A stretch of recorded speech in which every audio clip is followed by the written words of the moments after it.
All right, now this is a big developing story that we are tracking. On one hand, we have Robert Vadra once again appearing before the agency today.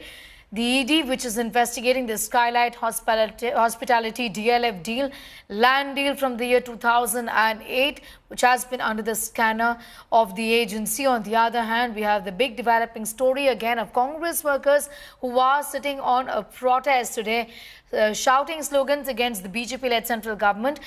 This, of course, is stemming from the charge sheet of the agencies in the National Herald case that has named both Sonia and Rahul Gandhi. More reactions coming in. Listen in. It's a clear-cut case of money laundering, corruption, criminal breach of trust, criminal misappropriation of property, even by public servants. So this is a very nice step which the agencies have taken, much needed in this case. Cognizance was taken back in 2014 and travelled up to the Supreme Court. Supreme Court also refused to quash it on the original complaint, which was filed by Dr. Subramaniam Swamy. So I believe this is a very correct step. And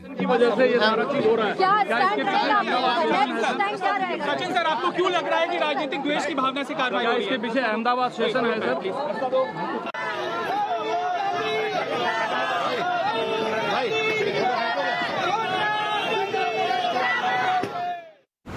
ಏಕೆಂದರೆ ಇದೊಂದು ಸಂಸ್ಥೆ ಜವಾಹರ್ಲಾಲ್ ನೆಹರು ಅವರು ಹುಟ್ಟಾಕ್ತಾರೆ ಸಂಸ್ಥೆ ಯಾವುದು ಕೂಡ ವೈಯಕ್ತಿಕವಾಗಿ ಅವರು ಬಳಸ್ಕೊಂಡು ಹಾಸ್ಯ ಮಾಡೋಕ್ಕೆ ಅವರು ಹೋಗಲಿಲ್ಲ. ಇದು ಸಾರ್ವಜನಿಕರ ಪಕ್ಷದ ಹಿನ್ನೆಲೆಯಲ್ಲಿ ಒಂದು ಜವಾಬ್ದಾರತ್ವವಾಗಿ ಆಡಳಿತವನ್ನು ನಡೆಸ್ತಾ ಇರುವಂಥ ಒಂದು ಸಂಸ್ಥೆ. ಅನೇಕರು ಎಲ್ಲ ಸಹಕಾರ ಕೊಟ್ಟು ಆ ಸಂಸ್ಥೆನ ಉಳಿಸ್ಕೊಂಡು ಸೊ ಆಸ್ತಿನ ಸೀಸ್ ಮಾಡಿ ಇವತ್ತು ಚಾರ್ಜ್ ಶೀಟ್ ಮಾಡೋದು ಸರಿಯಿಲ್ಲ. ಖಂಡನೆಯನ್ನು ಈ ಸಂದರ್ಭದಲ್ಲಿ ಕಾಂಗ್ರೆಸ್ ಪಕ್ಷ ಮತ್ತು ನಾನು ವೈಯಕ್ತಿಕವಾಗಿ ಮಾಡ್ತೇನೆ. निश्चित तौर से ये है जिसको लंबे समय तक खींचा गया। हम लोगों को न्यायपालिका में पूरा भरोसा है, we will fight it out legally. लेकिन आप समझिए, जिस एंटिटी में कोई ट्रांजैक्शन नहीं है, कोई लेन देन नहीं हुआ, 1 रुपये का कोई इसमें अदला बदली नहीं हुई है और जानबूझ के पॉलिटिकली राहुल गांधी जी और सोनिया गांधी जी को टारगेट जो करने का काम किया है, ये पूर्णतः द्वेषपूर्ण भावना से कार्य किया गया है। लेकिन मैं जानता हूं कि देश के लोग समझ रहे हैं इस बात को कि अपने प्रतिद्वंदियों की आवाज़ दबाने के लिए अभी हम लोगों ने गुजरात में अधिवेशन किया था, पार्टी को जिंदा करने के लिए पूरी ताकत लगा रहे हैं, वो उनको नागवार गुजरा है। इसलिए केंद्र सरकार ने जानबूझ के बहुत ही विंडिक्टिव ये कदम उठाया है। इसको हम पॉलिटिकली टैकल करेंगे, लेकिन लीगली भी टैकल करेंगे। मुझे पूरा विश्वास है हमारी न्यायपालिका के ऊपर। उनका कहना है कि आपको प्रोटेस्ट करने का अधिकार है, लेकिन जमीन हड़पने का अधिकार किसने हड़पी है? मुझे कोई प्रूफ कर दे किस कंपनी में कोई ट्रांजैक्शन हुआ है, कोई डिविडेंड पे हुआ है, कोई सैलरी ली गई है, कोई अदला बदली हुई है। कुछ भी नहीं किया गया है। हमारी पार्टी का एक मुख्य अखबार था, उसके चलाने के लिए पूरी कोशिश लगे हुए थे। एक नॉन प्रॉफिट एंटिटी में अगर कहीं ट्रांजैक्शन ही नहीं हुआ है, कोई लेन देन नहीं हुआ है, तो किस आधार पे आप मनी लॉन्ड्रिंग का केस लगा रहे हैं? ये तो सिर्फ छवि बर्बाद करने के लिए कोशिश जो कर रही है भाजपा और केंद्र सरकार, उसमें लगे हुए हैं। बाकी तथ्यों के आधार पर मुझे पूरा विश्वास है कि हमको न्याय मिलेगा, लेकिन पॉलिटिकली एक डैमेज करने के लिए, एक द्वेष की भावना से, बदले की भावना से जो काम कर रहे हैं वो लगातार कर रहे हैं। विपक्ष के तमाम नेताओं को टारगेट कर रहे हैं और भाजपा में जो नेता हैं उन पे सब उनको खुली छूट मिली है, पाक साफ उनको डिक्लेयर कर दिया गया है। तो जनता सब देख रही है।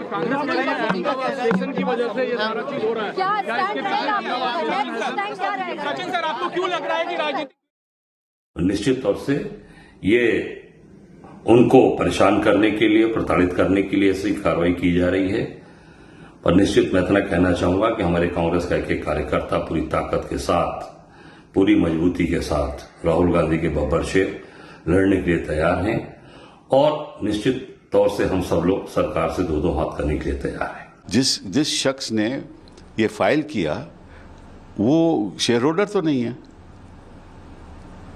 और एजेएल ने तो कोई कंप्लेंट नहीं किया, कंपनी तो कोई कंप्लेंट नहीं किया। इनका मकसद जो पहले भी कर चुके हैं कि नफरत फैलाओ। जो भी इस देश में जो विपक्ष के लोग हैं, जो मंत्री हैं, चीफ मिनिस्टर हैं, उनके परिवार के लोग हैं, उनके ऊपर केस करो, दंगे फसाद करो, दंगे फसाद करके फिर लोगों के ऊपर केस करो, एफआईआर लगा के ईडी भेज दो। ईजी किसी प्रदेश में भी चले जाए।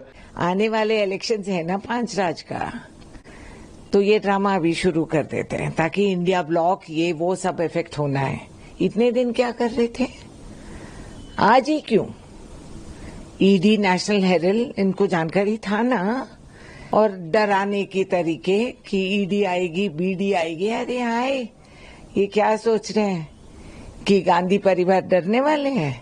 डर नहीं है, डरने वाले ये है कायर जो ऐसे इंस्टीट्यूशंस को मिसयूज करके ये डराने की कोशिश करते हैं। ये सिर्फ षड्यंत्र।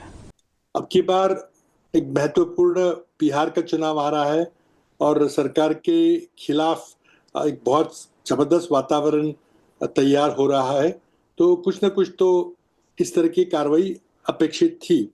देखिए, ईडी का जो नेशनल हेरल्ड का मामला है करीब करीब 10-12 साल से प्रलंबित है। सीबीआई का केस इसके ऊपर अलग से चल रहा है और अब 10-12 साल के बाद ईडी फिर जग गई है, या उनको जगाया गया है, या उनको आदेश दिए गए कि आप चलिए पीछे लगिए, कांग्रेस पार्टी की जो बहुत आला नेतृत्व है उनके पीछे लग जाइए। तो अब सारा ध्यान बटाने की बात हो रही है। Penny has exchanged hands.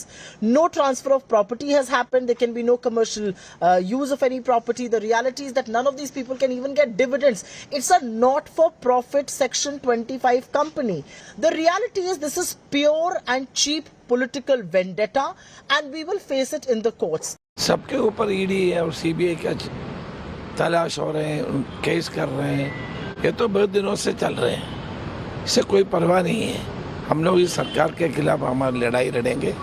हमारे नेता लोगों के ऊपर, सोनिया गांधी और राहुल गांधी के ऊपर भी ये लोग केस डाल रहे हैं। सो लोगों को पता है क्या है इसमें, कितने दिन ये चलेगा। देखिए, आप भारत के लोगों को, आम नागरिक को इसके बारे में जानते हैं क्या कर रहे हैं, इससे हमको कोई परवाह नहीं है, हम इसके खिलाफ लड़ाई लड़ेंगे। The National Herald case charge sheet is a clear case of political vendetta. The organization called National Herald is the pride part of Congress party. Our leader of opposition, Rahul Gandhi ji, is fighting against this government and Modi, Amit Shah's misrule. Because of that, they had tried to silence him and they disqualified him in a false case and vacated his house also. Now again they are trying to do this thing through this case and we will fight it. Congress के पदाधिकारियों और कार्यकर्ताओं की ही आस्था उनके इस जो दावे है कि स्वतंत्रता संग्राम सेनानी और कांग्रेस का भावनात्मक लगाव था, ये भावनात्मक लगाव कितना यथार्थ था ये इसका प्रमाण दे रहा है, या फिर लगाव उसकी संपत्ति से था ना कि उसकी भावना से। इसलिए नैतिक और तकनीकी दोनों आधारों के ऊपर कांग्रेस के यह दावे बहुत खोखले, आधारहीन और दुर्भावना से प्रेरित तथा जांच की प्रक्रिया को प्रभावित करने के विचार से प्रेरित दिखाई पड़ते हैं। एक फेक केस है जिसमें कोई भी तथ्य नहीं है, निराधार है और अंततोगत्वा इसमें कोर्ट्स ये स्पष्ट करेंगे। अभी सिर्फ एक कानूनी प्रक्रिया चल रही है और इसको एक राजनीतिक प्रतिशोध की भावना से किया जा रहा है, जो दर्शाया जा रहा है। कानून के अनुसार ये संस्थाएं काम करती हैं। संस्थाएं जो हैं वो स्वतंत्र हैं, उन पर सरकार कोई ना तो दबाव डालती है, ना सरकार से कोई सीधे तौर पर कोई से वो निर्देश लेते हैं।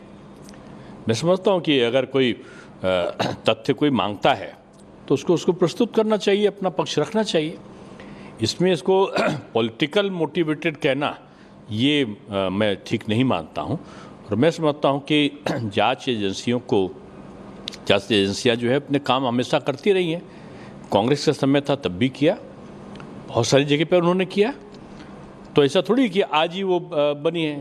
तो ये तो उन्हीं के समय की बनी हुई है, कांग्रेस शासनकाल की बनी हुई जांच एजेंसियाँ हैं, कोई मोदी जी ने नई थोड़ी बना दी है। सभी लोगों के खिलाफ सख्त से सख्त कार्रवाई होगी। एक भी व्यक्ति को इसलिए नहीं बख्शा जाएगा कि वो फलाना परिवार का है, उनके पिताजी फलाना थे, उनके काका जी फलाना थे, उससे जांच एजेंसियां प्रभावित नहीं होगी। यहाँ पर देश में कानून का शासन है और कानून के अंतर्गत ईडी काम कर रही है। कानून के तहत अगर भारत का पैसा, भारत के लोगों का पैसा की लेन देन में हेराफेरी की गई है, उन सभी लोगों के खिलाफ कानून के तहत सख्त से सख्त कार्रवाई की जाएगी।